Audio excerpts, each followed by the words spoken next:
Have you ever walked away from a conversation feeling like it went perfectly, only to realize later that the other person has quietly stopped calling? You weren't rude, you didn't start a fight, yet the connection simply evaporated. This is the cruelest form of social rejection, the quiet kind. It's not a slammed door, it's a fading signal. Most of us are moving through our lives making subtle, invisible errors that exhaust the people around us. We think we are engaging, being helpful, or showing interest, but in reality, we are building invisible barriers between ourselves and the people we care about most. As the Stoic philosopher Epictetus famously taught, we have 2 ears and 1 mouth so that we can listen twice as much as we speak. But listening is only the beginning. There are 8 specific destructive habits, psychological black holes, that drain the energy out of a room and turn potential friends into distant acquaintances. Are you one-upping the people you love without realizing it? Are you offering solutions when they are desperately crying out for empathy? Is your need to be right more important than your need to be connected? Today we are going to peel back the mask. We are going to look into the mirror of Stoic wisdom and identify the 8 habits that make people dislike you, not loudly, but quietly. These aren't just tips for better small talk. They are the keys to reclaiming your integrity and building the deep, genuine connections you've been searching for. Let's stop waiting for our turn to talk and start learning how to truly hear. The journey to fixing your relationships begins with the courage to see where you've been pushing them away. Part 1. Parallel monologues, the illusion of listening. The first silent assassin of connection is a habit so pervasive it has become the default mode of modern conversation. Waiting for your turn to talk. On the surface, you appear to be the perfect conversationalist. You maintain steady eye contact, you nod at the appropriate intervals, and you make all the right sympathetic noises. But behind that mask of engagement, a different story is unfolding. Your mind is not processing the speaker's words. It is a frantic workshop, busily formulating your next response, polishing a similar anecdote, or rehearsing a witty retort the moment they pause for breath. The transactional trap. This habit transforms a potentially deep connection into a mere transaction. You are not receiving the other person's reality. You are simply treating their speech as a cue for your own. It is the difference between a duet and 2 soloists playing different songs at the same time, what we call parallel monologues. People can feel this shift, even if they cannot immediately articulate it. They sense that you are not fully present, and as a result, the soul of the conversation evaporates. When someone shares a vulnerable moment, perhaps a struggle at work or a family health crisis, and you meet them with a mind already halfway into your own story, you are effectively telling them that your thoughts are more important than their lived experience. Consider the common example of a friend sharing news about a sick parent. If the listener responds by immediately launching into their own parent's health history, the second there is a breath, the original sharer feels erased. Over time, this pattern creates a quiet death of the relationship. People stop confiding in you because they realize you aren't actually listening, you are just waiting. The Stoic perspective on presence. The Stoic philosophers understood that genuine listening is one of the highest forms of respect you can offer another human being. Epictetus famously taught, "We have 2 ears and 1 mouth so that we can listen twice as much as we speak." This wasn't just a witty remark about anatomy, it was a profound observation about the rarity and value of true attention. To the Stoics, wisdom requires presence, the discipline of being fully where you are, with whom you are with. When you are mentally rehearsing your response while someone else is speaking, you are no longer present. You have retreated into the fortress of your own ego, making the conversation entirely about yourself even while the other person is still talking. True listening requires the restraint to silence your inner monologue so that the other person's words can actually land and be considered. By refusing to give someone your full attention, you are signaling that your need to be understood is greater than your desire to understand them. Stoicism challenges us to flip this dynamic, prioritizing the other person's experience over our own urge to perform. The path to restoration. The 2-second rule, breaking the habit of waiting to talk, requires deliberate, conscious effort. It is about removing the invisible barriers we've built between ourselves and genuine connection. To move from parallel monologues to true dialogue, consider these practical steps. Focus on understanding, not responding. When someone is speaking, make it your sole mission to understand their perspective, their emotions, and the subtext of what they are saying. The power of the pause. After they finish speaking, consciously wait for 2 full seconds before you say anything. This pause serves 2 purposes. It ensures they have truly finished their thought, and it signals to them that their words were heavy enough to deserve a moment of consideration. Ask a follow-up question.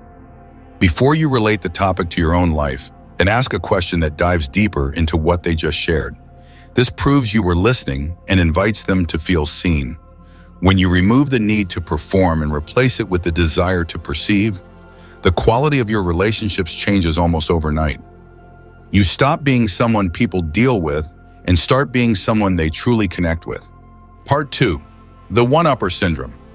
When connection becomes a competition, if the first silent assassin of connection is the parallel monologue, the second is its more aggressive cousin, the one-upper syndrome. This habit is particularly dangerous because it often disguises itself as an attempt to relate. You believe that by sharing a similar, more intense experience, you are showing the other person that you understand them. In reality, you are doing the exact opposite. You are erasing their experience to make room for your own. The anatomy of an ego-driven hijack. Imagine a friend comes to you, exhausted after a long week, and mentions they finally finished a difficult project. Before they can even describe the relief they feel, you jump in. "Oh, I know exactly what you mean. Last month I had to manage 3 projects simultaneously while dealing with a broken arm. It was 10 times more stressful than that." In that split second, the spotlight has shifted. The conversation is no longer about your friend's achievement. It is now a platform for your superiority. This is the essence of one-upping. Whether it is a story about a vacation, a health scare, a career win, or even a tragedy, the one-upper always has a version that is grander, more dramatic, or more painful. While you might think you are building a bridge of shared experience, you are actually building a wall of resentment. By topping their story, you send a clear, albeit unspoken message. Your experience is small. My experience is significant. Now let's talk about me. The Stoic critique, the vanity of the ego. Stoicism teaches us that the need to one-up others stems from a fragile ego that seeks external validation through comparison. Marcus Aurelius frequently reminded himself to avoid vainglory, the pursuit of praise or the need to appear superior in the eyes of others. When we one-up someone, we are essentially saying that our sense of self-worth is so dependent on being the best, or even the most miserable, that we cannot allow anyone else to hold the center of attention for a moment. From a Stoic perspective, this is a failure of justice and temperance. Justice in the Stoic sense involves giving others their due, which includes giving them the space to be seen and heard. Temperance involves the self-control to restrain our own impulses. The impulse to one-up is a lack of discipline. It is the inability to sit with someone else's story without needing to overshadow it with our own. By constantly competing for the lead role in every conversation, you become a person who is exhausting to be around. People begin to filter what they tell you, knowing that whatever they share will be minimized by your next anecdote. The intimacy of the relationship dies because there is no room for the other person to exist. The psychology of erasure. Why is one-upping so destructive? Because it invalidates the other person's emotions. When someone shares something, they are often looking for witnessing, not comparison. They want to know that their joy is recognized or their pain is felt. When you one-up them, you erase their moment. If they are proud of a 5-kilometer run and you mention your marathon, their 5 kilometers suddenly feels insignificant. You have robbed them of their small victory. Over time, this creates a dynamic where the other person feels invisible. They walk away from conversations with you feeling smaller than when they started. The path to restoration. From competition to contribution. To break the cycle of one-upping, we must shift our mindset from seeing a conversation as a win-loss scenario to seeing it as an act of service. Here is how to apply Stoic mindfulness to stay grounded. Celebrate the small moments. If someone shares a win, let it be the biggest win in the world for the next 5 minutes. Don't bring up your bigger wins. Use your energy to amplify their excitement. The one-question rule. Before you are allowed to share a similar story of your own, you must ask at least 2 deep, thoughtful questions about their story. For example, how did you feel when you finally finished that? Or, what was the hardest part of that trip? This forces your brain to stay engaged with their reality. Now check your motivation. Ask yourself, why do I want to tell this story right now? Is it to help them feel understood? Or is it to make myself look better? If the answer is the latter, stay silent. Practice underselling. Sometimes the most powerful thing you could do is have a better story and not tell it. This is a form of Stoic voluntary hardship for the ego. Keeping your grander story to yourself builds internal strength and allows the other person to shine. True connection isn't found in being the most interesting person in the room. It is found in being the person who makes others feel the most interesting. When you stop trying to win the conversation, you finally start winning the relationship. Part 3. The fixer fallacy. The poison of unsolicited advice. The third silent assassin of connection is perhaps the most well-intentioned of them all. The addiction to solving. This habit manifests the moment someone opens up about a struggle, a frustration, or a setback. Before they have even finished describing the weight they are carrying, you are already mentally drafting a to-do list. You jump straight into fix-it mode, offering steps they should take, people they should call, and perspectives they should adopt. You believe you are being a hero, a helpful, proactive friend. In reality, you are performing an act of emotional dismissal. Managing your own discomfort. The harsh truth behind unsolicited advice is that it is often less about helping the other person and more about managing your own internal state. Witnessing someone else's pain is uncomfortable. It creates a heaviness that we naturally want to escape.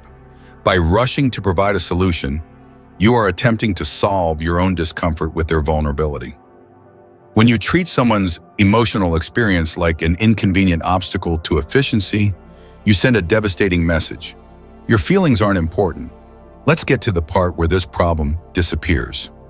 Most people do not share their problems because they lack the intelligence to find answers. They share because they have a profound human need to be heard, validated, and understood. When you skip the empathy to get to the solution, you rob them of the very thing they came to you for. Consider the example of a daughter sharing her school stress with her mother. If the mother immediately interrupts with instructions on how to handle the situation, the daughter learns that her mother is not a safe space for vulnerability. She learns that her struggles are merely problems to be managed, rather than experiences to be shared. Eventually, the daughter stops sharing anything real, and the relationship plateaus into surface-level updates because the depth of the struggle has been met with the cold wall of efficiency. The Stoic wisdom of restraint. The Stoic philosopher Epictetus taught, "Know first who you are and then adorn yourself accordingly." In the context of conversation, this means understanding what the present moment actually requires of you before you act. Not every problem shared is a request for a solution. True wisdom lies in the restraint of knowing when to speak and when to simply be with someone. The Stoics valued the power of presence, the ability to sit in the heaviness of a moment without flinching. Rushing to advice is a sign of an undisciplined mind that cannot tolerate the discomfort of another's pain. By practicing restraint, you demonstrate that the other person's dignity and their right to their own emotional process matter more than your need to feel useful. As the transcript suggests, sometimes the most powerful thing you can offer isn't a map out of the dark, but the courage to sit with them in the dark. The path to restoration, the permission question. To break the fixer habit, you must replace the impulse to act with the impulse to listen. This transition requires a shift from being a solver to being a witness. Here is how to apply this shift in your daily interactions. Ask before you act. Before offering a single piece of advice, ask the permission question. Do you want to talk through some potential solutions, or do you just need someone to listen right now? Honor the answer. If they say they just need to vent, honor that. Your only job is to be fully present, and acknowledge the difficulty of their situation. Validate before you pivot. If they do want advice, ensure you have fully validated their feelings first. Use phrases like, "I can see why that would be so frustrating," or "that sounds incredibly difficult to navigate." Suffer the silence. When they stop talking, don't rush to fill the void with the solution. Let the silence sit for a few seconds to ensure they have truly emptied their heart. By giving up the need to point at the light bulb for someone else, you become a person they can trust with their true self. You move from being a consultant to being a companion. Part 4. The Spotlight Hijacker. The Art of Self-Centering. The fourth silent assassin of connection is a subtle but destructive talent: self-centering. This is the uncanny ability to take any topic, no matter how far removed from your own life, and find a way to steer it back to yourself. Whether the conversation starts with a new book, a global news event, or someone's recent vacation, you possess a miraculous internal compass that always points due north toward me.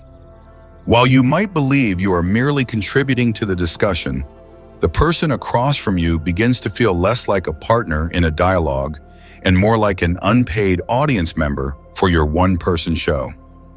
The gravity of the ego. Self-centering often happens through conversational narcissism. This isn't necessarily rooted in a desire to be arrogant. Often it stems from a misplaced attempt to relate. When a friend mentions they are thinking of traveling to Japan and you immediately respond with, "Oh, I went there in 2018, and let me tell you about the sushi I had in Kyoto," you think you are sharing a common interest. In reality, you have just hijacked the conversation. You took their excitement about a future possibility and replaced it with your past memory. The gravity of your own ego pulls every subject into your orbit. If someone discusses a book they enjoyed, you pivot to the books you are currently reading. If they mention a struggle with a difficult coworker, you spend 20 minutes describing the toxic boss you had 5 years ago. Slowly, the other person realizes that their thoughts are merely launching pads for your anecdotes. The conversation becomes a performance where they are relegated to the role of the silent observer, nodding along as you recount your life story for the 100th time. The Stoic warning, the illusion of centrality. The Stoic philosophers were deeply wary of the human tendency to see oneself as the center of the universe. Marcus Aurelius frequently practiced exercises to zoom out and view his life from a cosmic perspective, the view from above. This was a spiritual discipline designed to shrink the ego and remind himself that he was but one small part of a vast, interconnected whole. When we hijack a conversation to talk about ourselves, we are failing in this Stoic discipline. We are operating under the illusion that our experiences are inherently more interesting or important than those of the person standing right in front of us. From a Stoic standpoint, this is a form of social blindness. By centering ourselves, we fail to practice justice, the virtue of giving others the respect and space they deserve. A truly wise person, according to the Stoics, is one who can step out of their own narrative in shift to fully inhabit the narrative of another. The audience fatigue. The consequence of self-centering is audience fatigue. Genuine connection requires a back-and-forth flow, an exchange of energy where both parties feel seen. When you constantly redirect the spotlight to yourself, that flow is broken. The other person begins to feel invisible. They stop bringing up new topics because they know with mathematical certainty that the topic will eventually become about you. This habit creates a thinness in your relationships. You may know a lot about yourself, but you end up knowing very little about the people you claim to care about. You walk away from social gatherings feeling energized because you got to talk about your favorite subject, yourself, while everyone else walks away feeling drained, unheard, and strangely lonely in your presence. The path to restoration, keeping the spotlight ideal. To overcome the habit of self-centering, you must learn the art of conversational hospitality. This means treating the conversation like a home where the other person is the honored guest. Your job is to make them comfortable in their story, not to drag them into yours. Support responses versus shift responses. In sociology, a shift response moves the focus to yourself. I also have that problem. While a support response keeps the focus on the speaker. That sounds hard. How are you handling it? Practice using only support responses for the first 10 minutes of any conversation. The 3-sentence rule. When you do talk about yourself, try to keep it to 3 sentences or less before asking a question that hands the spotlight back to the other person. The curiosity audit. After a conversation, ask yourself, what 3 new things did I learn about the other person today? If you can't answer, it's a sign you spent too much time in the spotlight. Stay in their story. If someone brings up a trip to Japan, don't mention your trip to Japan. Ask them what they are most excited to see or why they chose that destination. Let the Japan in the room be their Japan, not yours. By consciously keeping the spotlight where the other person placed it, you demonstrate a rare and attractive quality, genuine interest. You stop being a hijacker and start being a harbor, a place where others feel safe, seen, and truly significant. Part 5. The violence of interruption, stealing the right to finish. As we move deeper into the habits that dissolve human connection, we encounter one that is often mistaken for enthusiasm or mental agility, the habit of interruption. You might think you are being helpful by finishing someone's sentence when they hesitate, or that you are being quick by jumping in the millisecond you grasp their point. You believe this keeps the conversation dynamic and shows how much you get it. In reality, this is a form of subtle conversational violence. It is the act of robbing someone of their agency and their right to their own voice. The message in the cutoff. Every time you interrupt, you are sending a loud, clear, and damaging message. What you are saying is not important enough for me to wait for. You are signaling that your thoughts have priority over theirs, and that your pace of processing is more valuable than their process of articulation. This isn't just a social faux pas, it is an assault on the other person's dignity. For many, finding the right words to describe complex emotions or difficult experiences takes time and a certain level of internal safety. When you cut them off, you shatter that safety. You derail their train of thought and force them to respond to your interruption instead of finishing their point. Over time, people who are repeatedly interrupted learn a tragic lesson. They stop trying to go deep. They keep their contributions short, simple, and surface level because they know they won't be allowed to reach the end of a complicated thought anyway. The Stoic virtue of patience. The Stoic philosopher Seneca viewed patience not just as a personality trait, but as a cornerstone of wisdom and respect. He taught that impatience reveals a fundamental lack of respect for the dignity of others. When we cannot wait for a person to finish their thought, we are essentially declaring that our discomfort with a brief silence is more important than their right to complete self-expression. Seneca was known to practice deliberate pauses in his own conversations. He understood that allowing someone's words to land fully before responding was a profound act of self-discipline. In the Stoic view, an interrupter is someone who has lost control of their own impulses, someone who is a slave to their own need to speak. To be truly free and truly wise, one must have the strength to let the other person finish, even if you already know what they are going to say, and even if their pace is slower than yours. The death of a voice, a household tragedy. This habit can be particularly devastating in intimate relationships. Consider a marriage where one partner is a habitual interrupter. The husband might think he is being responsive or engaged, but the wife experiences it as being constantly dismissed and made invisible in her own home.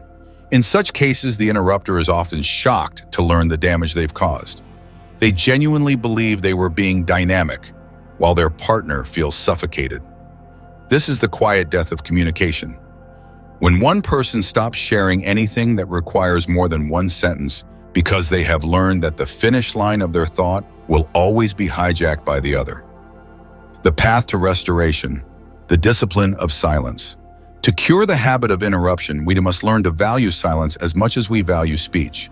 We must recognize that an interruption is not a sign of intelligence, but a sign of insecurity and a lack of restraint. The 2-second rule. Again, after someone speaks, force yourself to count to 2 full seconds before you open your mouth. This ensures they are actually finished and signals that their words were worth considering, not just reacting to. The physical stop. If you feel the urge to jump in, physically close your mouth or even place a finger over your lips. Remind yourself, My need to speak is not more urgent than their need to be heard. Acknowledge the process. If someone is struggling for a word, don't provide it for them unless they explicitly ask. Give them the gift of time. Your patience is the space in which their confidence grows. Practice active waiting. Instead of using their speaking time to prepare your rebuttal, use it to observe their body language and the emotions behind their words. When you stop interrupting, you give people back their agency. You become a person who doesn't just hear words, but who respects the person behind them. You move from being a conversational bully to a conversational sanctuary, where thoughts can be born, nurtured, and fully expressed without fear of being cut short. Part 6, the ghost of interest, the trap of surface-level questions. The sixth silent assassin of connection is the habit of staying perpetually in the shallow end of the conversational pool, the reliance on surface-level questions. You likely believe you are being polite or showing interest when you ask, "How are you? How's work?" Or how was your weekend? However, these are often ghost questions, social rituals that demand a one-word hollow response like fine, busy, or good. While you think you are opening a door, you are actually just checking a box. By asking only about status and never about substance, you send a subtle yet chilling message. I don't actually want to know the real you. I just want to perform the ritual of asking. The sterility of the status update. Surface-level questions are the enemies of intimacy because they keep relationships at arm's length. When every interaction feels like a status update rather than an exploration, the relationship plateaus. You might know a long list of facts about someone, where they work, what their kids study, or where they live, but you remain a complete stranger to their inner world. As the transcript highlights, many people struggle to form deep bonds not because they are cold, but because they have learned conversation as an exchange of data rather than an exploration of experience. If a friend mentions they are overwhelmed at work and you respond by asking, "What time do you usually get home?" instead of "What part of the job is weighing on you most?" you have missed a vital doorway into their reality. You stayed on the porch when you were invited into the house. The Stoic hunger for depth. Marcus Aurelius wrote extensively about the importance of possessing a genuine curiosity regarding the inner lives of others. He understood that while surface questions are safe, they are ultimately sterile. To the Stoics, real connection requires a calculated risk, the risk of asking something that goes beneath pleasant facts into the raw territory of human experience. In the Stoic view, we are all part of a larger human family, and to truly fulfill our social duty, we must strive to understand what moves, troubles, and matters to those around us. When you ask how an experience made someone feel, or what they are currently learning through a struggle, you are inviting them to be seen. Most people are desperate for this level of recognition, but they will rarely offer their inner world unless you create the space for it by asking. The plateau of pleasantries. When conversations stay shallow, they become exhausting in their boredom. People sense when you aren't truly curious. Eventually, they stop offering depth because they realize there is no market for it in a conversation with you. This leads to a cycle of superficiality where both parties leave the interaction feeling empty.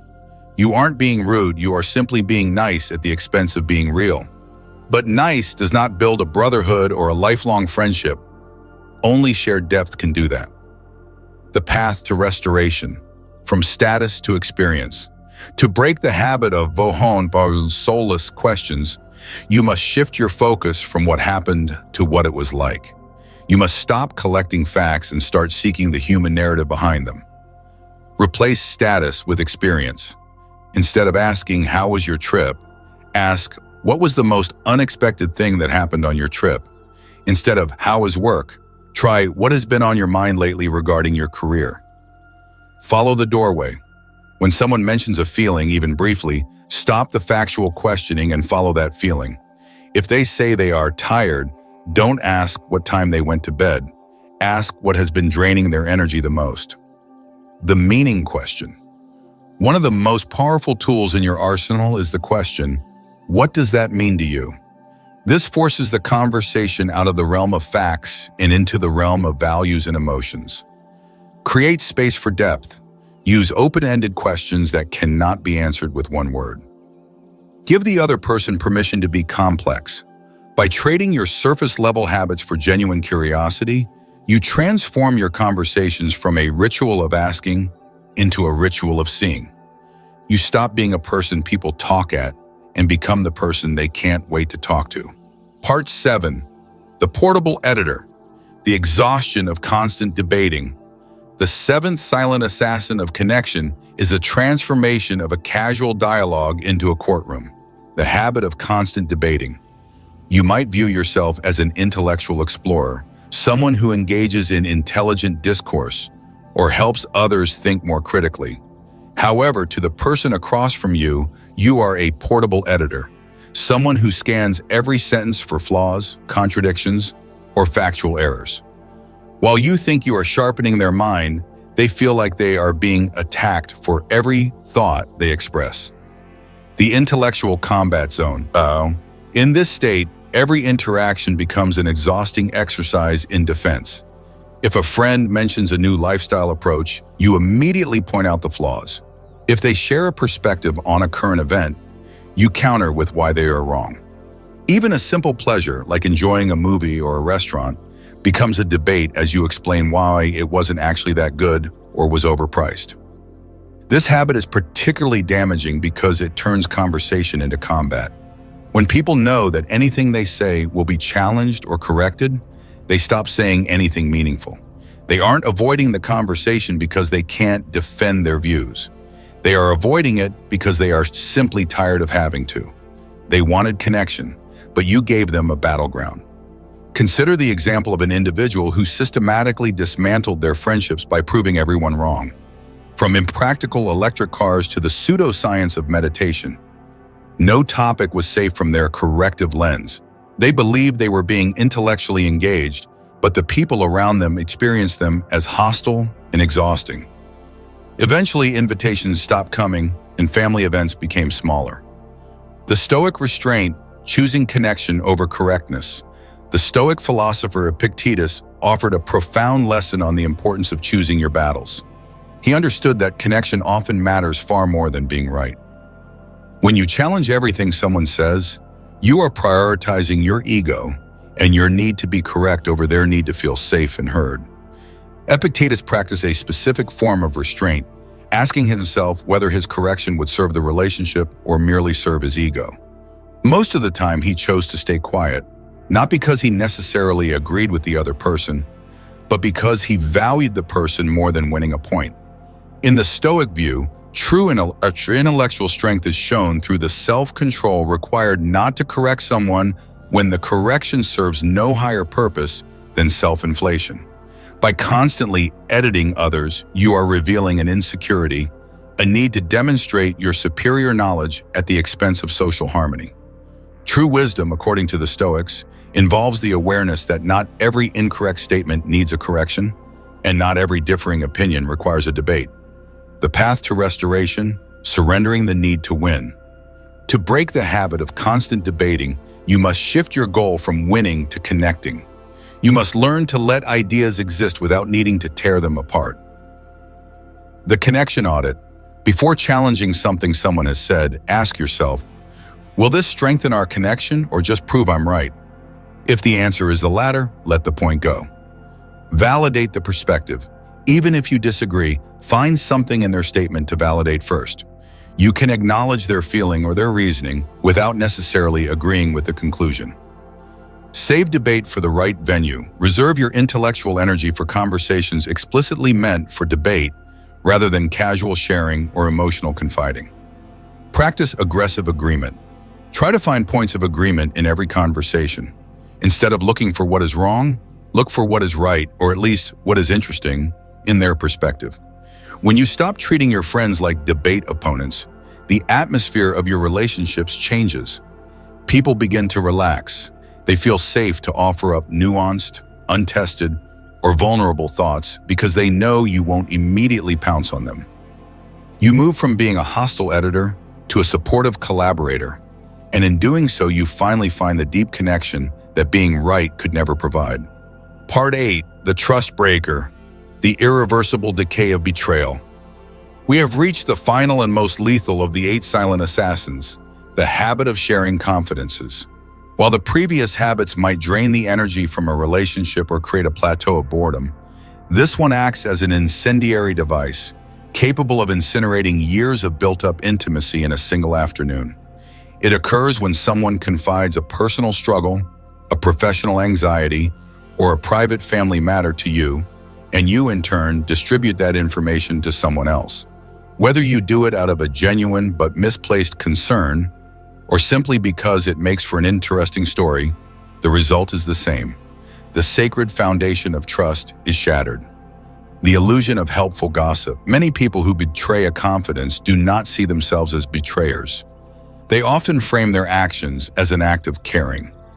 You might tell yourself you are seeking advice on their behalf or sharing the news so others can offer support. However, regardless of your intention, you have treated their private vulnerability as public currency. Trust is not just about keeping a secret, it is about honoring the courage it took for someone to let you see their inner world. When you share that information without permission, you send a devastating signal. Your need to have something interesting to say or your desire to manage their problem is more important than their right to privacy.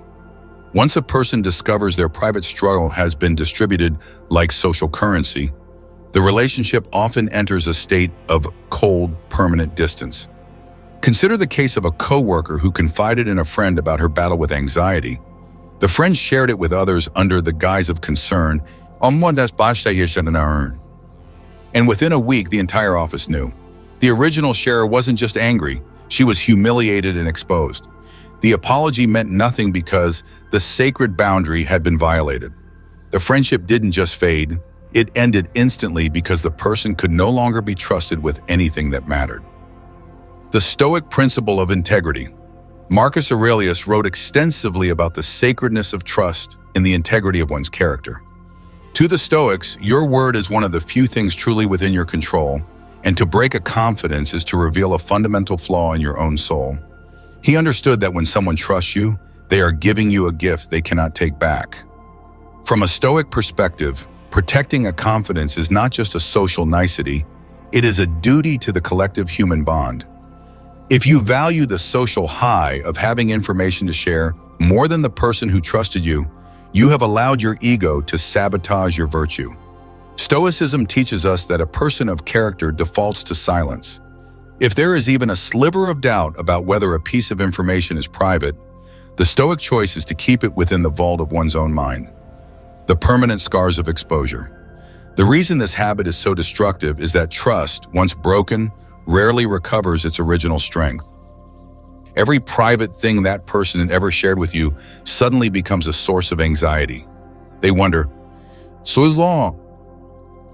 What else have they told? Who else knows? The intimacy of the relationship disappears because they no longer feel safe being vulnerable with you. You may insist you meant no harm, but the harm is in the exposure itself. By sharing their secret, you have robbed them of their agency over their own story. You have transformed their private pain into a public spectacle, and that is a betrayal that people rarely forget or forgive. The path to restoration, treating confidence as sacred. To be a person of genuine connection, you must be a person of absolute integrity. You must become the end of the line for gossip and private information. The default to silence. If someone shares something personal, treat it as sacred by default. Do not assume you have permission to share it just because they didn't explicitly say don't tell anyone. The permission check. If you truly feel that sharing the information might help them, ask them directly, is this something I can talk to person X about to get some help for you? Show them audit your intentions. Before you speak about someone else, ask yourself, am I sharing this to help them or to make myself feel important/included in a social circle? Value the person over the information. Remind yourself daily that protecting a friend's trust is infinitely more valuable than having something interesting to say at a dinner party. By mastering these 8 habits, you aren't just becoming nicer, you are removing the invisible barriers that you have unconsciously created. As Marcus Aurelius practiced, this is a daily discipline of self-examination and adjustment. You don't have to be perfect overnight. Start with one habit, focus on it for 2 weeks, and watch as your connections begin to deepen into the genuine relationships you were always meant to have. Having journeyed through these 8 shadows of communication, it becomes clear that the decay of our relationships rarely stems from a single catastrophic event. Instead, it is the result of these microscopic, repetitive habits that quietly erode the bridge between two souls. We often focus so much on what we want to say that we forget the very person we are saying it to. The transition from a person who pushes others away to one who builds lasting bonds does not require a complete personality overhaul or a mask of perfection. It requires something much simpler, yet far more demanding: awareness. As Marcus Aurelius and the Stoic masters practiced, the secret to a meaningful life lies in the daily discipline of self-examination. These 8 habits, from the violence of interruption to the betrayal of trust, are all symptoms of a single underlying condition: the overactive ego. When we center every conversation around our own stories, our own solutions, and our own need to be right, we treat the people we love as mere extras in the movie of our lives. The core philosophy of this journey is that relationships do not require perfection. They require presence. You do not need to be the most charismatic speaker or the most brilliant problem solver. You simply need to be the person who is brave enough to sit in silence, curious enough to ask about another's inner world, and disciplined enough to keep a confidence sacred. Real connection is found in the gaps: the 2-second pause after someone finishes speaking, the restraint to keep a better story to yourself, and the choice to value a friendship more than an intellectual victory. These small acts of conversational stoicism signal to the world that you are a safe harbor. They transform you into someone whose presence is not exhausting, but life-giving.